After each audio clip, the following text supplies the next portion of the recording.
Oxygen का अगला गुण है कि इसे उच्च दाब पर द्रवीभूत किया जा सकता है।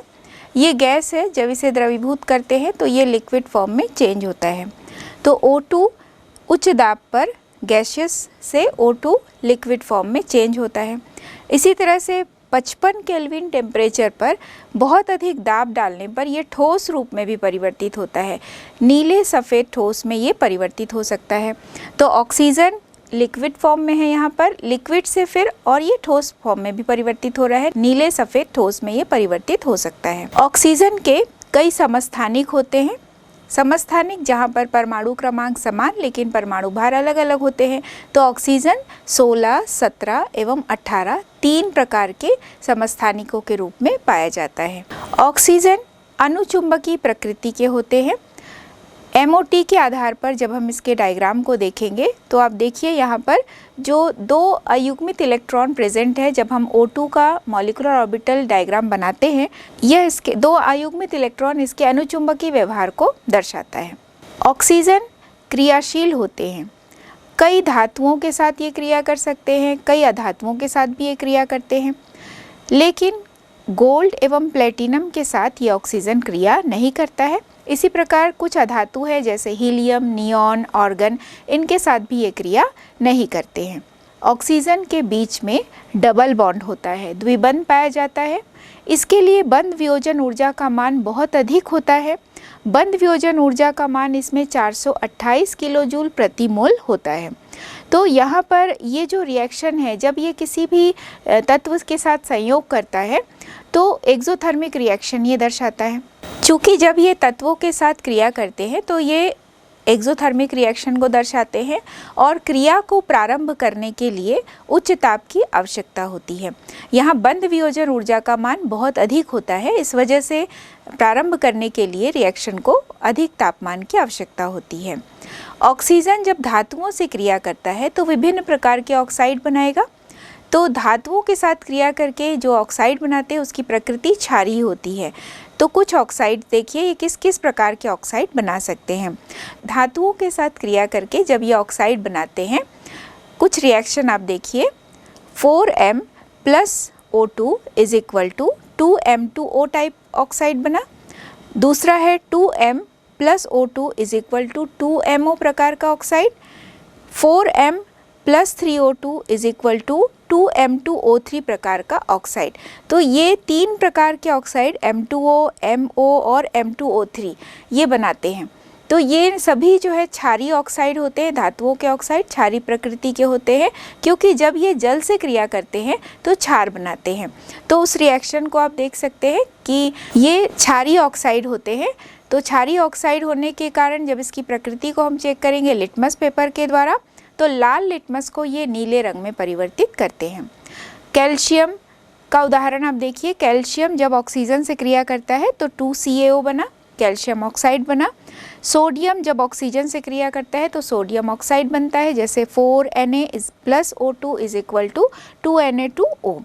तो इसके जो ऑक्साइड है, चाहे कैल्शियम भी धातु है, सोडियम भी धातु है, तो इसके जो ऑक्साइड है वो क्षारीय प्रकृति के होते हैं। अधातुओं के साथ जब ये ऑक्सीजन क्रिया करता है तो जो ऑक्साइड बनाता है वे अम्लीय प्रकृति के होते हैं, जो नीले लिटमस को लाल रंग में परिवर्तित कर देते हैं। तो ये जो अधातुओं के ऑक्साइड्स होते हैं वो इस प्रकार से हैं। जब ये सल्फर के साथ क्रिया करते हैं तो sulphur dioxide S + O2 = SO2। इसी प्रकार P4 फॉस्फोरस के साथ ऑक्सीजन जब क्रिया करता है तो P4O10 कार्बन के साथ क्रिया करता है तो C + O2 = CO2 प्रकार से ये ऑक्साइड बनाते हैं। तो ये सभी अम्लीय प्रकृति के होते हैं। यौगिकों से क्रिया किस प्रकार से करेंगे? तो उत्प्रेरकीय ऑक्सीकरण जब हम इसका देखते हैं संपर्क विधि में, H2SO4 निर्माण की जो संपर्क विधि होती है वहाँ पर ये SO2 के साथ किस प्रकार रिएक्शन करते हैं देखिए। तो 2SO2 + O2 = वेनेडियम पेंटाऑक्साइड के प्रेजेंस में रिएक्शन हो रहा है। 2SO2 + O2 = 2SO3। यह रिएक्शन जो है वो उत्प्रेरकीय ऑक्सीकरण को दर्शाता है। हम यहाँ पर यौगिकों से किस प्रकार ऑक्सीजन की क्रिया होती है वह जान रहे हैं। तो ये एक संपर्क विधि के द्वारा H2SO4 बनाने का एक पद है, बहुत ही मुख्य पद है। यहाँ पर वेनेडियम पेंटाऑक्साइड जो है वो उत्प्रेरक की तरह कार्य करते हैं।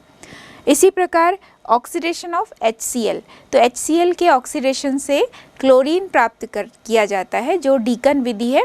प्रारंभ में ये पुराने समय में ये क्लोरीन बनाने की एक मुख्य विधि हुआ करती थी। तो जब HCl का ऑक्सीकरण करते हैं तो क्लोरीन प्राप्त होता है। तो 4HCl + O2 = 2Cl2 + H2O। CuCl2 की उपस्थिति में क्रिया हो रही है 400 डिग्री सेंटीग्रेड पर। तो ये डीकन विधि है जिसके द्वारा क्लोरीन प्राप्त की जाती है। कई कार्बनिक यौगिकों का भी ये ऑक्सीकरण करते हैं। जैसे मेथेन है, तो मेथेन के ऑक्सीडेशन से कार्बन डाइऑक्साइड और जल बनता है। इसी प्रकार कई अन्य जो ऑर्गेनिक कंपाउंड है उनका ये ऑक्सीडेशन कर पाते हैं या उनसे क्रिया कर पाते हैं। तो कुछ उदाहरण देखेंगे। CH4 अर्थात मेथेन के ऑक्सीडेशन से कार्बन डाइऑक्साइड और जल बना। इसी प्रकार ग्लूकोज का जब ऑक्सीकरण हो रहा है C6H12O6 + 6O2 = 6CO2 + 6H2O बनता है।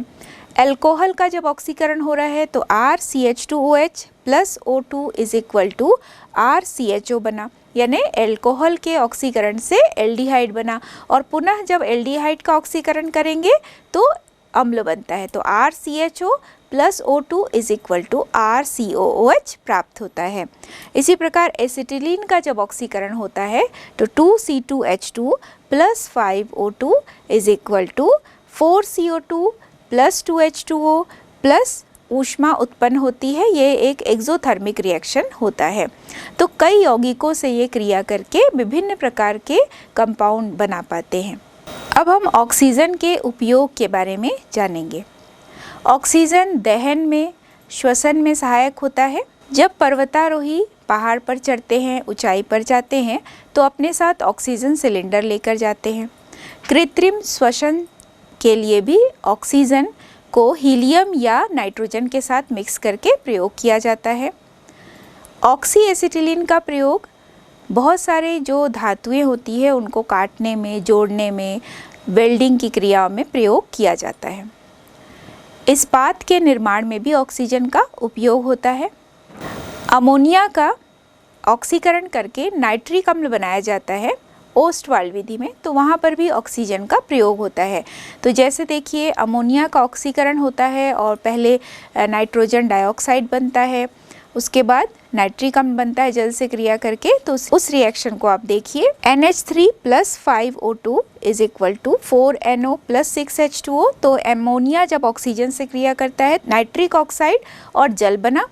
इसी प्रकार नाइट्रिक ऑक्साइड अगले पद में, नाइट्रिक ऑक्साइड जब ऑक्सीजन से क्रिया करता है तो नाइट्रोजन डाइऑक्साइड बना।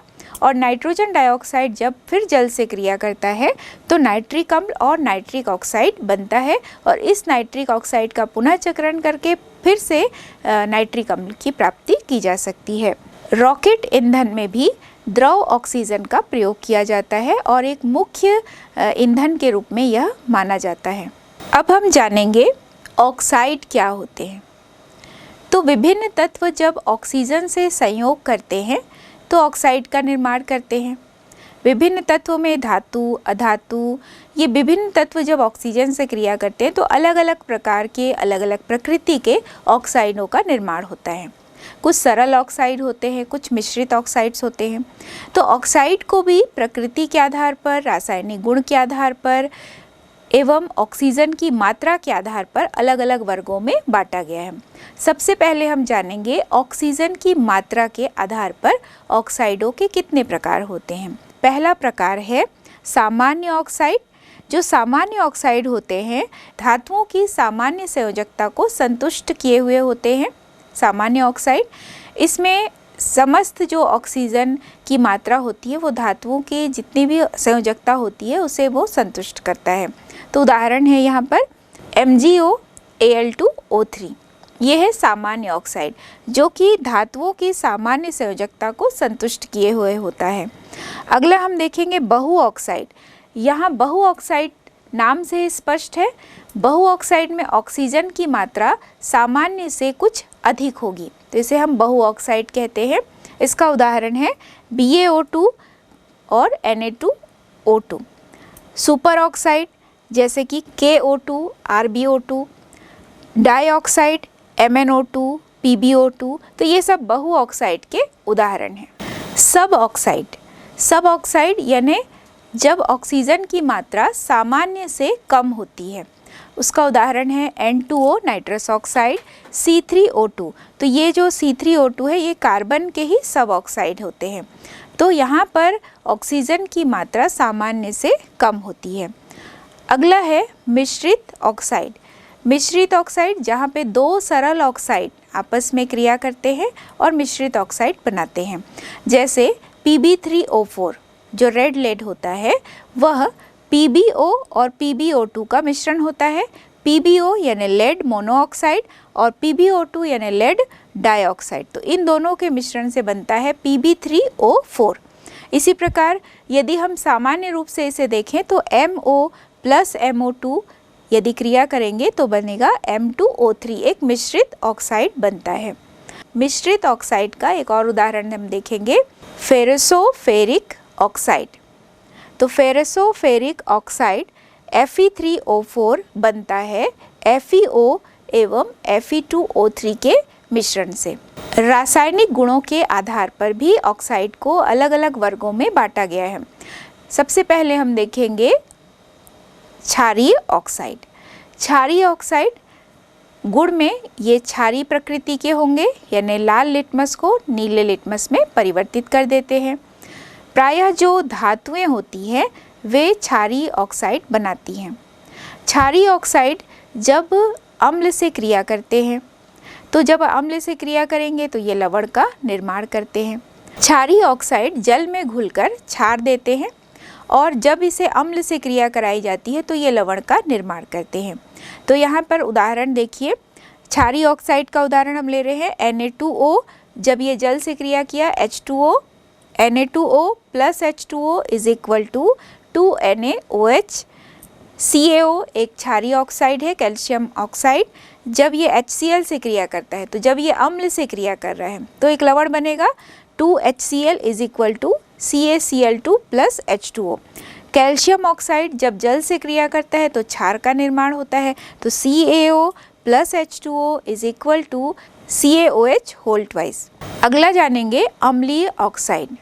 अम्लीय ऑक्साइड की प्रकृति होगी, ये नीले लिटमस को लाल लिटमस में परिवर्तित कर देते हैं। अम्लीय ऑक्साइड जब क्षारीय ऑक्साइड से क्रिया करेंगे तो लवण का निर्माण करते हैं, और ये जो अम्लीय ऑक्साइड है जब जल से क्रिया करते हैं तो अम्ल का निर्माण करते हैं। तो इसके कुछ उदाहरण आप देखिए, CO2, SO2, SO3, P2O5, Cl2O7। तो ये सारे जो हैं अम्लीय ऑक्साइड्स होते हैं।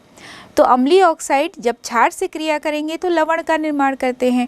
तो CO2 और H2O की क्रिया होगी तो पहले तो ये अम्ल का निर्माण करते हैं, तो अम्ल का निर्माण कर पाते हैं इसलिए ये अम्लीय ऑक्साइड होते हैं। तो CO2 plus H2O is equal to H2CO3, SO2 plus H2O is equal to H2SO3 यानी सल्फ्यूरस अम्ल, SO3 plus H2O is equal to H2SO4 sulphuric अम्ल। तो यहाँ पर हम देख रहे हैं H2CO3, H2SO3, H2SO4 विभिन्न प्रकार के अम्ल का निर्माण जल के साथ क्रिया करके ये ऑक्साइड कर पाते हैं। तो अर्थात ये अम्लीय ऑक्साइड्स होते हैं। अम्लीय ऑक्साइड जब क्षार के साथ क्रिया करेंगे तो लवण का निर्माण करते हैं।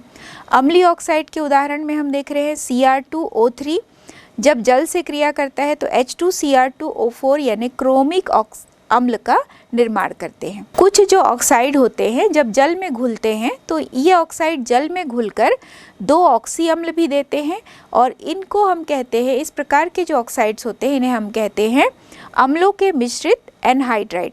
तो इसके कुछ उदाहरण देखिए, जैसे NO2 है, तो NO2 जब जल से क्रिया करता है 2 प्रकार के ऑक्सो अम्लीय दे सकते हैं, HNO2 और HNO3 यानी नाइट्रस अम्ल और नाइट्रिक अम्ल। P4O8 फॉस्फोरस का जो ऑक्साइड है वह जब जल से क्रिया करता है तो H3PO3 और H3PO4 का निर्माण कर फॉस्फोरस अम्ल और फॉस्फोरिक अम्ल का निर्माण करता है। उदासीन ऑक्साइड। उदासीन ऑक्साइड नाम से स्पष्ट है, ना तो अम्ल से क्रिया करेगा, ना क्षार से क्रिया करता है, ना जल से क्रिया करेगा। उदासीन ऑक्साइड के उदाहरण H2O, CO, N2O nitrous oxide, NO nitric oxide.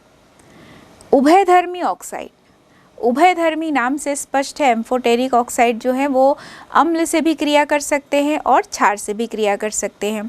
तो जब ये अम्ल से क्रिया करेंगे तो भी ये लवण का निर्माण कर सकते हैं, क्षार से क्रिया करके भी ये लवण का निर्माण कर सकते हैं।